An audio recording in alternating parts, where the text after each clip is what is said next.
তিনি যখন রোদের মাঝে খোলা আকাশের নিচে হাঁটতেন, সাহাবারা তাকিয়ে দেখতেন আমরা ভীত সন্ত্রস্ত, আমরা এই রোদের মাঝে বাইরে যেতে চাই না, যেখানে ধান দিলে খই হয়ে যাবে, চাল দিলে মুড়ি হয়ে যাবে। প্রচন্ড গরমের মাঝে তিনি হাঁটেন কেমনে?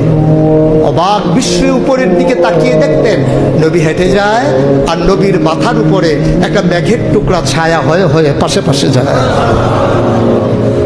এবড়ো থেবড়ো পাথরগুলোর উপর দিয়ে আমার নবী যখন হাঁটতেন, পাথরের কোনা বের হওয়া পাথরে সবাই হাঁটতে ভয় পেতেন, অথচ নবী সেই এবড়ো থেবড়ো পাথরের উপর দিয়ে হেঁটে যেতেন। তারা চিন্তা করতেন নবীর কদমের নিচে এই শক্ত পাথর পড়লে উনি কি ব্যথা পান না? পরীক্ষা করার জন্যে পেছনে পেছনে অনেকেই দৌড়াতেন। দৌড়ে দৌড়ে নবীর কদম মুবারকের নিচে যে পাথর পড়ে গিয়েছিল ওরা হাতে তুলে দেখতেন নবীর কদমের সম্মানে শক্ত পাথর তুলার মতো নরম হয়ে গেছে। এ নবী আমার, এ নবী আপনার নবী, এ নবী আমাদের নবী। আমরা প্রাউড ফিল করি।